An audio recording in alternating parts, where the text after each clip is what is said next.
ก่อนอื่นขออนุญาตทานเนาะผิดพลาดประการใดก็บ่อนใดที่ว่าผิดพลาดก็บ่อนใดบ่พอก็ให้เติมเนาะบ่อนใดที่ว่ามันเกินก็ให้ตัดออกเนาะโดยสปปลาวสันติภาพเอกราชประชาธิปไตยเอกภาพวัฒนาถาวรบทถึกเรื่องดังเฮือดังกล่าวแม่เพชรเป็นผู้สร้างและเอื้อยจุลีเอื้อยบิงอ้ายเพชรอ้ายนวดสาธุให้ แม่นาค มันยืน ยานาบ่ เอาอะไรให้เดี๋ยว ทองใบสร้างให้ครอบครัวถ่าวสวนเบ้าสวน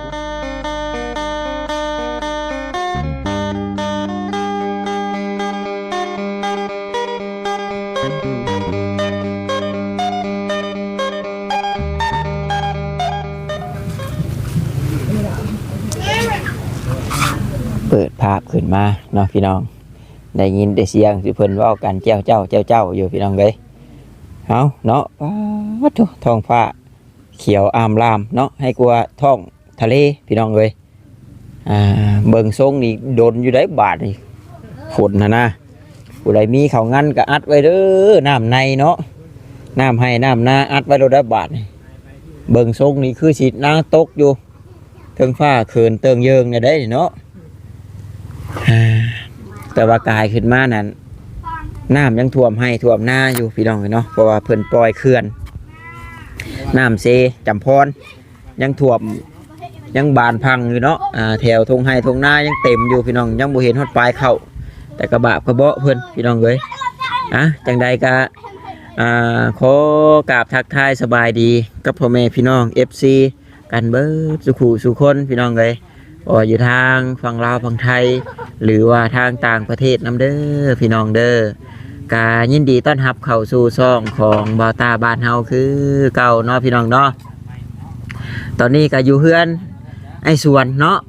เฮือนไอ้สวนพอห้างลูกหะอดีตเพิ่นพี่น้องเอ้ยแต่ว่าตอนนี้เป็นครอบครัวพอลูกหะบ้านนี้เนาะเพราะว่ากลับคืนมาสู่การคือเก่าแล้วกันนี่ละเนาะผู้รักผู้ใหญ่เพิ่นซอยเฮ็ดบ้านเฮ็ดเฮือนให้เรียบร้อยละจังไดเด้ย่างเล็งเตียงว่าละบาดนี่โดยสบายดีเนาะ ขอกินให้ลูก โดย สบายดีบ่าวตา สบายดีเนาะจะส่งให้นะจ๊ะ ผู้ดีละฉันมาแล้วก็ผู้ละบาดนี้ไปบ่อนเรียกบ่อนงานแล้วเอ้าสบายดีบ่นุ่ง สบายดี ใช้อันบ่นุ่งอยู่บ้านพี่บ่ซะ แม่น เอาบ่ได้อยู่เอาข่อยคิดว่าเจ้าอยู่ตาเลวบ่แม่นบ่ซะนี่แสดงว่าไปตาเลวนั่นน่ะพาเพิ่นไปชื่อไม่ชื่อ แม่น ข่อยรู้ว่าเจ้าอยู่คนเขตนั่นก็เลยฮู้จักทางนั้นไปสำหรับเพิ่นกำลังถ่ายคลิปอยู่หายแล้วหรือเปล่า ยังอยู่หอยทงนี่คุ้นๆแท้ทงนี่เนาะ บ่ได้ตักมาดอก บ่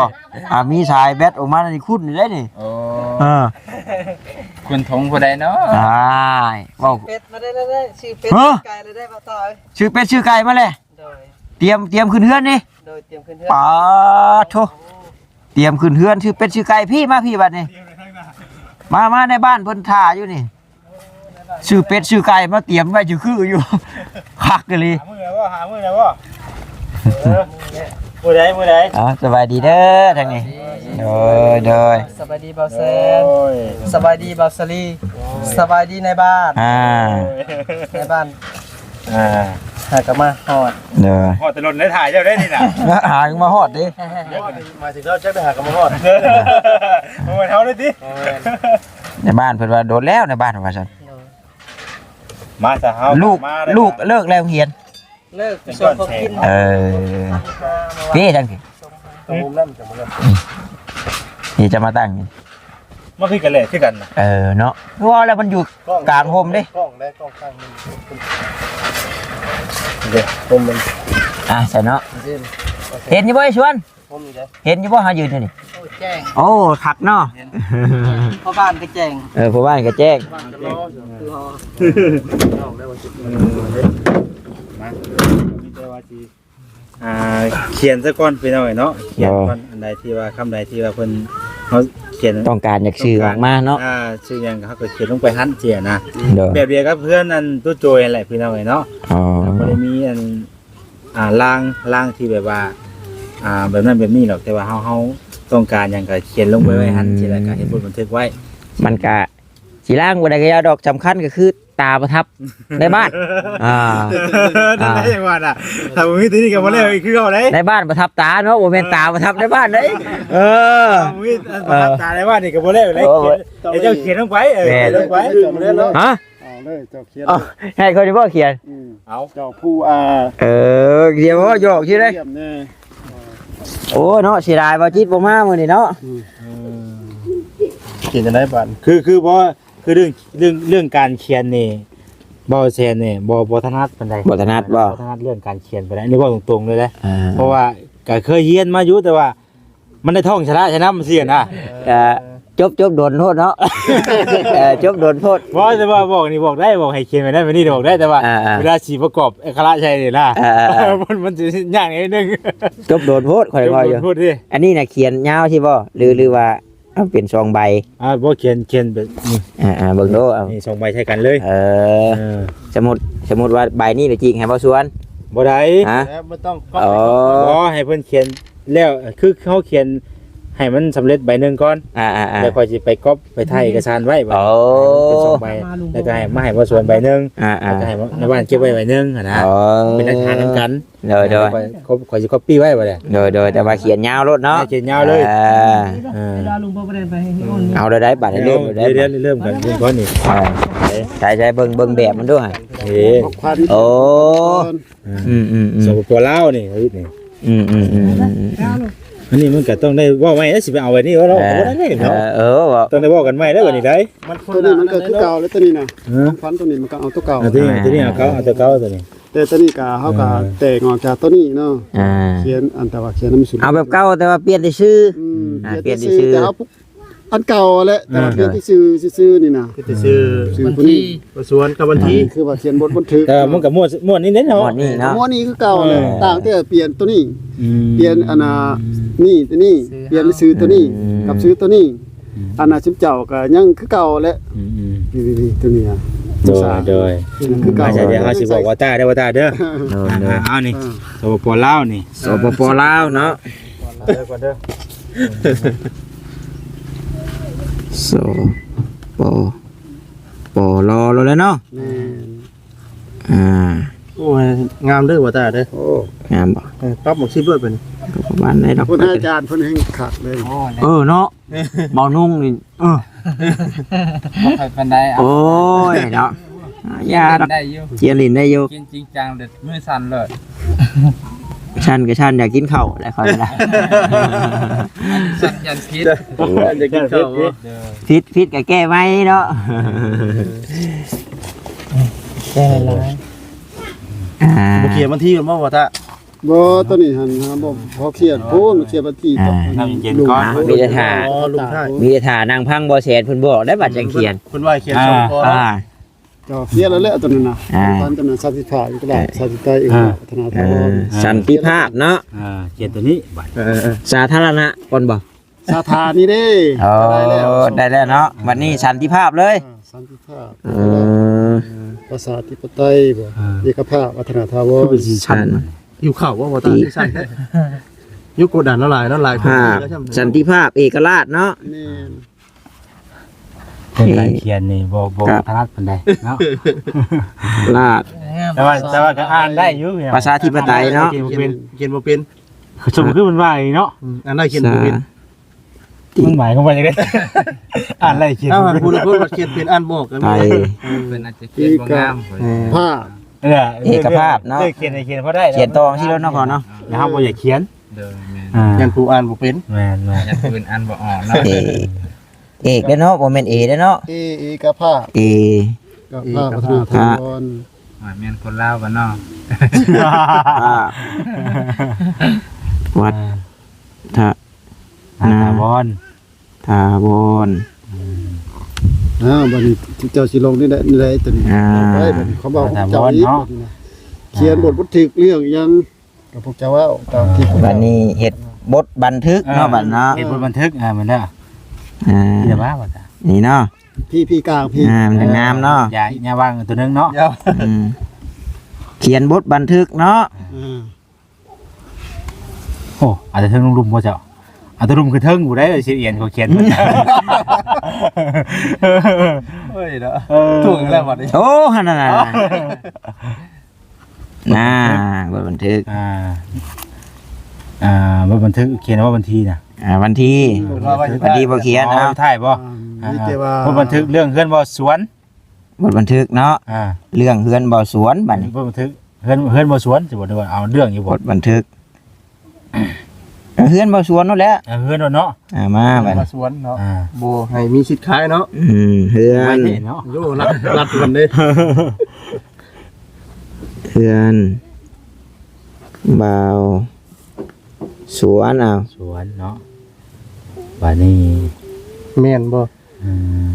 บ่แม่นบ่มีสิทธิ์ขาย เฮาเขียนแล้วก็บ่อยาก ตัดภาพมาฮอดบ้านในบ้านเพิ่นเขียนเอาแล้วบาดนี่ ปุ่มนึงพอดีเนาะ ตึ้งเด้ เดี๋ยวจะอ่านเบิ่งเป็นยังไงถ้าถามมาอีกวันนี้เขียนเกือบแล้วเป็นยังไง จำอยู่มันกี่ตัวเนาะ แต่ว่าเต็มหน้าปึ้มได้แล้วบ่กี่ตัวดอกพี่น้องเอ้ยเบิ่งอันตรงสีเพิ่นมันคือเราใดไอ้น้อยยองๆจวดเราได้ โซเชียลโอ้โห โคตรบ่อยากคนไรเช่นตัวหรอก เขียนแล้วกับจำปูนะ เดี๋ยวนั่นแหละ นี่ก็อันคำไรที่เฮานั่นก็คือเฮาเขียนลงไปแล้วเนาะ แม่ แม่น ผู้เขียนกันแล้วตะ เราบ่ได้ทำเวลาแล้วเนาะ บ่กันได้อยู่เนาะ ได้ เอาเขียนได้อยู่นี่พี่น้องแล้วก็ เจ้าสิไปอัดมาแม่นบ่บ่ได้ แม่นคอยสิอ่านมา บ่ง่ายเฮาเขียนคำที่เฮาต้องการ แม่น บ่อยากให้คายลงไปแล้วก็มีในบ้านเพิ่นเซ็นให้ก็ถือว่าบ่มีสิทธิ์คายแล้วนะอ่า เขียนคำที่เฮาต้องการแล้วก็ให้ในบ้านเพิ่นเซ็นตืมแล้วประทับตาลงเขียนหน้า ไอ้สวนเราบ่ขายดอกไอ้สวนน่ะ ขายดอก อ่า อยู่ในชัดแม่มีบุญอยู่ เฮ็ดตามผู้ทรง เฮ็ดไว้คนเฮาบ่แน่บ่นอนเด้ แน่นอนเบาตายบ่ขาย ก็จะได้กันที่ได้เนาะ ได้อยู่บนเศร้าได้อยู่ในเศร้าบ่ขาย โดย โยเป็ดไก่ก็หาไว้แหละจื้อฮืออยู่หลาย ขายที่เป็ดไก่ก็พอเนาะไปว่านนี่ไปหาซื้อเพิ่นครั้งเอาครั้งในย่ำให้ย่ำหน้าหาซื้อง่าย ให้หน้านี่ก็บ่ได้หาซื้อ ได้เนาะ มีอันตัวการเองก็บ่ได้มีผลสำเร็จปานใดเด้อ โอ้โทษแล้วเราได้ตัวนี้นะ เร็ว มีความหมายเนาะ มีความหมายนี่ ๆตัวนี้เร็ว ตึ้มว้าวเรียบร้อยยังว่า เรียบร้อยเนาะ นี่แหละตัวนี้แล้วพี่น้องเอ้ยเนาะตัวที่เฮา รอคอยเป็นร้อยการเนาะ เพิ่นยังเว้าอยู่พิษภัยพิษได้เถียงภัยเพียงได้อย่าอยู่เถียงพ่อใหญ่บ้านเด้ออ้าวบัดยามมีเวียกมีงานเพิ่นบ่จำให้ตาเดือกไปดิ ก็บ่เร็วคือเก่าเลย โอ้ บ่เร็วนะครับเพิ่นบ่จำให้ล่ะ ได้บ่ได้เร็ว ผ่านอีกคือเก่าเฮ็ดหยังก็ตาม เออ จำให้แล้วคือบ่เร็วเลย บ่ได้เนาะ ถ้าเฮาสิไปเล่นเอกสารนั่นนี่ก็บ่ได้อีกครับเพิ่นบ่จำให้เฮา น่ะเรียบร้อย สิ้น อ่านได้บ่เนาะ สิ้นเบิด บ่ต้า ใครสิอ่าน อ่านฟังผู้บ่ได้ ให้พ่อเพิ่นอ่านได้พ่อเพิ่นอ่านก็ได้ ไม่ยากเด้อ แต่ว่า คือมานั่งตั้งคือ นั่งท่านี่บ้านนี่ นั่งดีๆนะเนาะ เชิญ ทำเถอะเนาะ น้อย ว่าให้ในบ้านมานั่งอยู่นะว่าจังนั่นแน่เนาะ ขออนุญาตได้ขอ ปูเพิ่นเด้อ ก่อนอื่นขออนุญาตทานเนาะผิดพลาดประการใดก็บ่อนใดที่ว่าผิดพลาดก็บ่ได้บ่พอก็ให้ตื่มเนาะบ่อนใดที่ว่ามันเกินก็ให้ตัดออกเนาะ โดย สปปลาวสันติภาพเอกราชประชาธิปไตยเอกภาพวัฒนาถาวรบทถึกเรื่องดังเฮือดังกล่าว แม่เพชรเป็นผู้สร้าง และเอื้อยจุลีเอื้อยบิงอ้ายเพชรอ้ายนวด สาธุให้ แม่นาค มันยืน ยานาทองใบสร้างให้ครอบครัวถ่าวสวนบ่าวสวนขออนุญาตขออนุญาตท้าวแสนได้รับหน้าที่เป็นสะพานบุญให้ผู้ใหญ่ดังกล่าวเฮือนประเภทโมเดินดังกล่าว โมเดิร์น โมเดิร์นดังกล่าวให้ถ่าวสวน และครอบครัวเป็นผู้น้ำใส้สัมเพาะเฮือน ดังกล่าวบ่ให้ขายอย่างเด็ดขาดกรรมสิทธิ์น้ำไส้ผู้ใหญ่คือแม่เพชร โดย นับแต่เหตุบทบันทึกนี่มีพลศักดิ์สิทธิ์เป็นต้นไปที่บ้านกลางเหนือ วันที่2 เดือน 10 2025ผู้สนับสนุน1คือเมเพชร2บ่าวแสน3บ่าวสลี อันนี้คือพยานเนาะ พยาน โดย ผู้น้ำใสเฮือนบ่าวสวนพร้อมครอบครัว โดย นายบ้านกลางเหนือเซ็นประทับตา โดย จบ จบเนาะ แล้ว เรียบร้อยแล้ว ขอบคุณหลายๆเด้อท่านในบ้านเด้อเนาะ ใจเพิ่นละลายเนาะ เวลามา เสียบ้านเนาะ ที่ว่าที่เพิ่นอ่านติดขัดก็บ่แม่นว่าเพิ่นอ่านบ่ท่องดอกตรงชื่อเบาต้านี่แหละ บ่ก็ถือว่า เป็นเกียรติงามโพด เรียบร้อยเรียบร้อยอ่ะบาทนี้เนาะไว้ให้ไปก๊อปปี้มาบาทนี้ เดี๋ยวบ่แซนสิ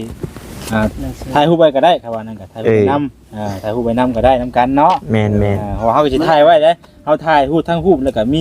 ตัวนี้นำนะ ๆเพื่อบัดเว้าบ่ได้เด้เนาะมันเปียกมันเปื้อนหรือว่าจักยิบไว้ทงอยู่ใช้หาบ่เห็นซั่น พี่น้องนำมัน นี่ก็สาบกัดแล้วว่าซั่น ถ่ายไว้นำกันเนาะเก็บมันบทบันทึกไว้นำกันพี่น้องเป็นพยานนำกัน ทั้งสองฝ่ายเด้อเนาะ แต่มัน ในบัตรเก็บไว้บ่บันทึกเรียบร้อย นั่นแหละก็เฮ็ดไว้ว่าซั่นซะเนาะเป็นบทบันทึกไว้ถ้าเฮาเว้าอย่างกันมันก็ว่าได้แต่เว้ามันบ่ได้เนาะมันบ่มีหยังมายั่งยืนเนาะ หลักฐานเนาะ อันนี้นะบ้านมันก็อยู่ เรียบร้อย คุกันแต่ก็มันก็บ่เกิดเป็นหยังหรอกเนาะ แม่น วันนี้มีแต่เฮาสิถาม กันไว้ดีกว่าแก้พุ่นน่ะบัดมันแย่แก้บ่ทันเนาะ นี่ กันไว้ นี่กันจำได้ดีกว่าจดว่าชื่อบ่มุดจดเอาดีกว่านี่กันโอ้เป็นทายเอานี่กัน เดี๋ยวว่าเรียบร้อยแล้วพี่น้องเอ้ยเนาะมื้อนี้ ไรบ่สวนคักอยู่บ่บัดนี่ โดย ไว้ใจได้บ่ ขอบพระคุณหลายๆเบาแซนเฮ็ดบันทึกสัญญาบ่ให้เบาส่วนค้าย สิสบายใจดีบ่สบายใจเนาะวันนี้ เด้อ เบาตาแล้วก็เบาน้องเบาสลีน้องชายเบาแซน โดย เพื่อนให้เบาส่วนเฮ็ดสัญญาให้บ่ให้เฮาขาย และขอบพระคุณหลายๆอ้ายอัญญาพ่อบ้านตัวเราเป็นอ้ายนะครับสิว่าอ้ายพ่อบ้านก็อยู่ดีมีแห้งสุขภาพเข้มแข็งอายุมันขวัญยืนกับเบาแซน เด้อเด้อ ให้มานั่งฟังนี่แค่พูดมาถ่ายรูปมา จะมาพี่ชวนเจ้าของผู้นำใส่ อันนี้เข้าไป ทรัพย์สิน อันนี้ให้ไปนั่งกันนะ คนละครึ่งเลย คนละคนไปถ่ายรูปก่อนนี่บัดนี้มีแต่เฮาสิถามระยะทางในบ้านเพิ่นนี่แหละบัดนี้พี่น้องเนาะค่ากินน้ำซะหรือว่าค่าธรรมเนียมเนาะ ค่าธรรมเนียมได้ถูกต้องเนาะ แม่นแล้ว ค่าธรรมเนียมนี่ก็ตามที่พวกเจ้าเคยไปเคยมาเท่าใดแล้วก็เจ้าตามนั่นแหละสิเว้าก็สิเว้าก็เว้าว่ามันสิผิดกติกาเนาะ ตาม เอาแล้วก็น้ำใจเนาะน้ำใจซะ เนาะพี่น้องเอ้ย คิดยากอีกแล้วบ่แซ่บ เนาะ แล้วว่าบ่งมาเลยใครได้เนาะ ว่าคันเพิ่นก็บอกก่อนว่าค่าธรรมเนียมเท่าไหร่นะ แล้วก็เลือกน้ำใจต่างหาก เนาะ เนาะ จะให้ต่างหากอันนั้นนะ กินน้ำกินไหนเนาะบ้านเฮา จัง เนาะ แบบว่าชัดเจนที่นะแต่เฮาสิให้ต่างหากตัวนั้นถ้าว่าค่าธรรมเนียมตัวนี้แหละเฮาสิให้ต่างหากเลือกได้ต่างหากเนาะต่างหากที่นะที่เฮาบ่ว่ากันนั่นนะ เอาแบบรวมๆเลยก็ได้บ่เว้า อ๋อมาดูเลยก็ได้บ่ ก็ได้ แม่นความพอเพิ่นแหละไปถ่าย ให้พี่น้องเอ้ย รวมเลยก็ได้เนาะ โดย รวมน้ำกันเนาะ ตามที่ว่าความเหมาะสมความที่ว่าความพอใจแล้วนะคันเว้าแล้วที่ว่ามันบางเทื่ออาจจะหนักใจนิดจังน้อยนะ พอแล้วก็เพิ่นก็ต่างซอยต่างหาเนาะในบ้านแก้ไขลูกบ้านพี่น้องเอ้ยบ่ได้ว่าจ้างบ่ได้ว่าวานดอกพี่น้องเนาะ อันนี้ก็เพิ่นก็มานอนลูกบ้านก็มากับผู้หลักผู้ใหญ่เพิ่น เดี๋ยวเฮาใส่ไปทางทางบ่เซนสิให้500,000เด้อให้บ้านเด้อ โดย บ่ได้ซื้อน้ำซื้อใน เจ้า เฮาก็ดังซอยเพิ่นเลยนั่นแหละพี่น้องเนาะ โอ้เนาะจักว่าอยู่หน้าก็เล่งอยู่จักมาทอนเข้าสิลงเลยนะ สิไปรับไปได้เพิ่นมาพี่น้องเนาะเอาเด้อ พอเด้อ เออ พี่น้องเฮาให้ ขอบคุณขอบคุณหลายๆคือว่าขอบคุณเบาแสนเฮ็ดใบบันทึกเงินเพิ่นจ่ายให้ขอบคุณหลายๆเบาแสน เงินในเพชรเด้อ โดย เงินในเพชร ขอบ คือเขา คุณหลาย โดย ๆแม่เพชรเด้อแม่เด้อเจ้าอยู่ต่างประเทศหันขอบคุณหลายๆเงินกับเงินเพิ่นเฮ็ดบันทึกให้กับเบาซารี่เบาแสนให้อยู่ดีมีแห้งสุขภาพเข้มแข็งเบาน้องเบาซารี่ พอตา เบาตาอยู่ดีมีแห้ง พอตาให้เป็นผู้เขียนนะครับเนาะ เบาตากะให้ลูกชายเราเป็นเจ้าเป็นนาย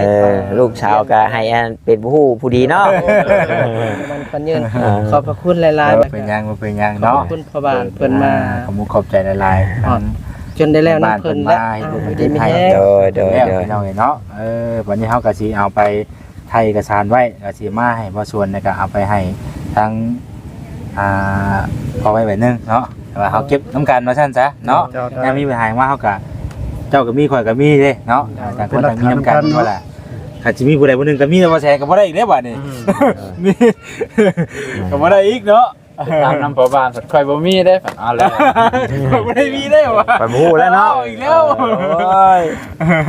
หวานเจี๊ยบบ่ส่วนว่ะ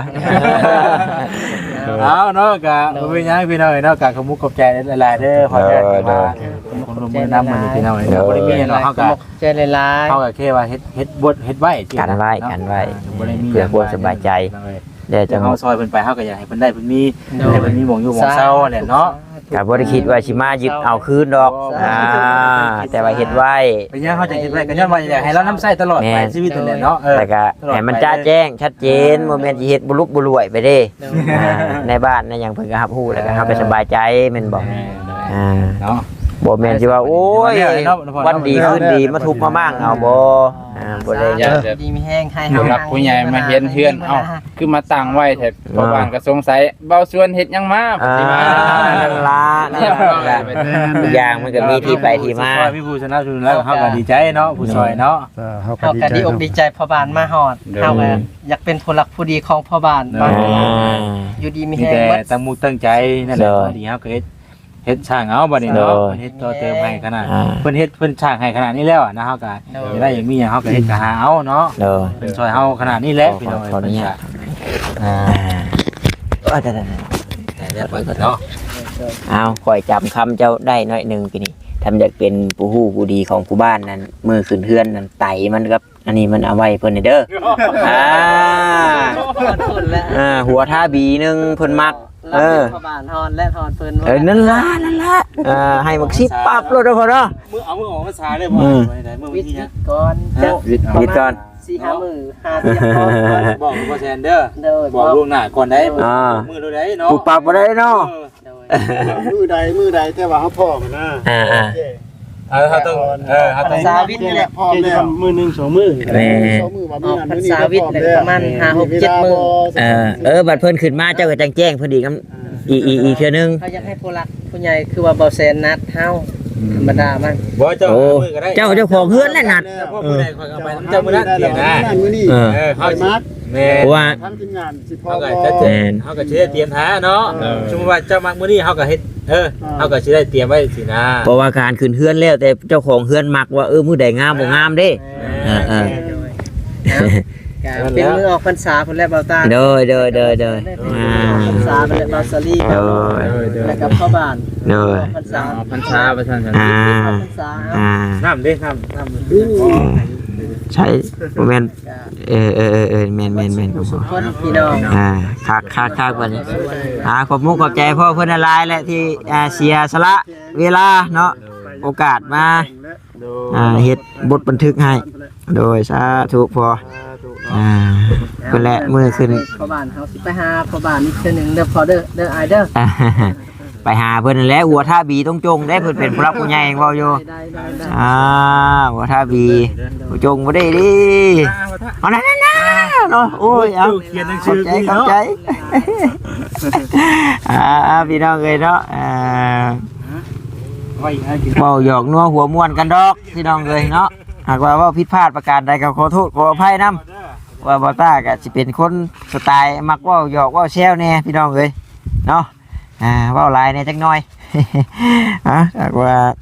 บ่สมมาพระควรกะข ขอโทษขออภัยน้ำลายเด้อพี่น้องเด้อแต่ว่าเรื่องบทบันทึกเฮือนบ่ส่วนก็ถือว่าสำเร็จเสร็จสิ้นเป็นที่เรียบร้อยเนาะบัดนี้สบายมุกสบายใจได้แหละพี่น้องเอ้ยพอสิเฮ็ดกันจักหน่อยสิเกิดคำถามขึ้นมาถ้าว่ามันมีเรื่องมีราวนั่นแหละบ่มีบทบันทึกบ่มีหยังสินะเฮ็ดบ่ลุกบ่รวยไปนี่ถือว่าคักแล้วได้พี่น้องเนาะถ้าว่ามีสำนี้แต่ยังอึกถึกนึกน้องอยู่กับบ่ฮู้ละพี่น้องเอ้ยบาดนี้เนาะหวังว่าคือนี่ดอกว่าทีเราอย่างเราทุกอย่างเนาะเพราะว่าผู้ใหญ่เพิ่นก็เห็นหลายเคสที่ผ่านมาเพิ่นก็กังวลพี่น้องเอ้ย